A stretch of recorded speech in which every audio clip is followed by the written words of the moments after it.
Bonjour à tous, salut Quentin. Salut Antoine, bonjour à tous. Nous allons voir aujourd'hui 4 techniques, pas une, pas deux, pas 3, mais 4 techniques pour gérer les coups durs dans les reconquêtes amoureuses. Parce que comme vous le savez, c'est pas forcément évident.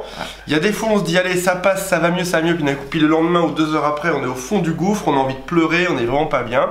Et aujourd'hui Quentin va nous révéler 4 techniques qui permettent d'aller quasiment immédiatement mieux quand on fait une reconquête amoureuse et que tout ne se passe pas pourtant pour le mieux. Alors vas-y, technique numéro 1, c'est quoi? Alors technique numéro 1, c'est le doute par rapport à la foi. Il se trouve que s'il y a une rupture, c'est un truc de Jésus ça. Ouais, bon plus ou moins si tu veux, mais en gros l'idée c'est de, dans les moments où vous avez un doute, ce qui se passe c'est que vous vous alignez au doute de votre ex. Parce que votre ex, si votre ex est parti, pour lui c'est que c'était une évidence de partir, et vous, pour vous c'est une évidence de vous remettre ensemble. Si vous confrontez vos doutes l'un et l'autre, et bien à ce moment-là, chaque réaction négative de votre ex, vous allez remettre en question, votre certitude que c'est la bonne personne pour vous. Alors gardez la foi, si pour vous c'est une certitude, quel que soit ce que vous renvoie votre ex, que ce soit des choses négatives, des choses désagréables, du silence, quoi que ce soit, si vous avez la foi, raccrochez-vous à cette foi, plutôt que de vous laisser emporter par le doute d'une mauvaise réponse, d'un rejet ou de quoi que ce soit. Votre ex, sa certitude à lui ou à elle, c'est que vous n'avez rien à faire ensemble.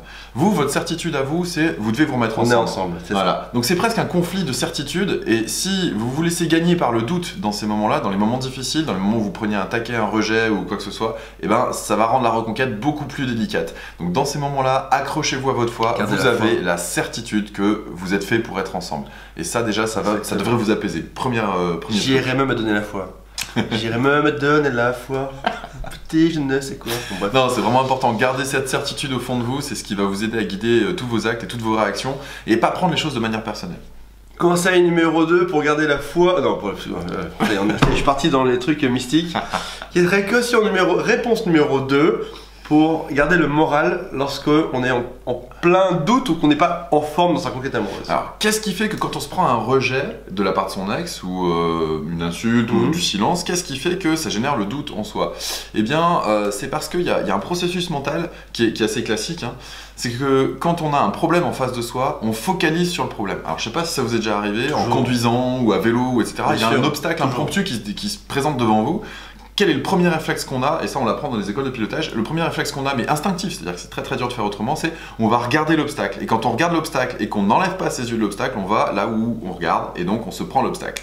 Donc si vous considérez que ce que votre ex vous renvoie c'est un obstacle, vous allez voir ça comme un problème, vous allez focaliser votre attention sur le problème et le problème va amplifier.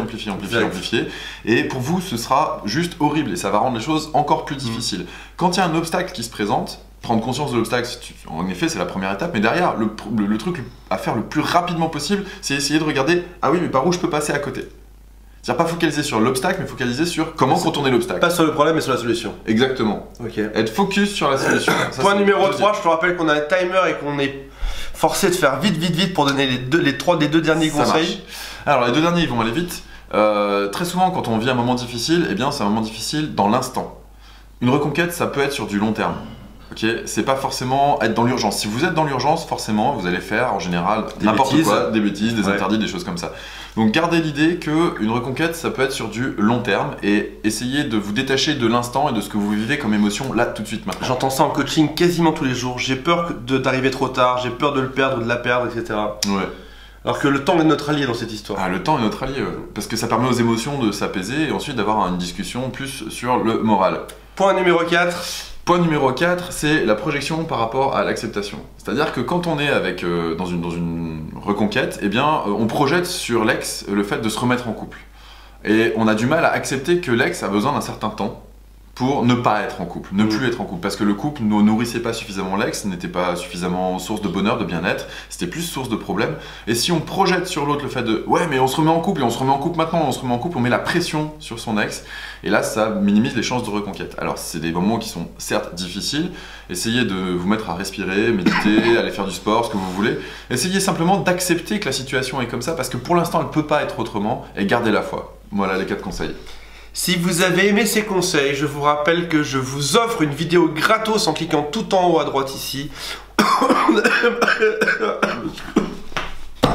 Garde la foi Antoine, tu vas se faire. On aimerait aussi avoir vos commentaires en dessous pour pouvoir y répondre avant que je meure de tout. Donc mettez vos commentaires. En bas à droite, vous pouvez vous abonner, ça me ferait extrêmement plaisir. Mettez-moi un petit pouce aussi vers le haut, ça me fera encore plus plaisir. Moi aussi. Et j'ai vu hier quelqu'un qui dit non, Antoine ne répond jamais aux commentaires. Je passe 1 heure par jour à répondre à tous les commentaires, il y en a beaucoup et j'y réponds. Donc laissez vos commentaires, ça me fera plaisir. Salut à tous. À bientôt, salut.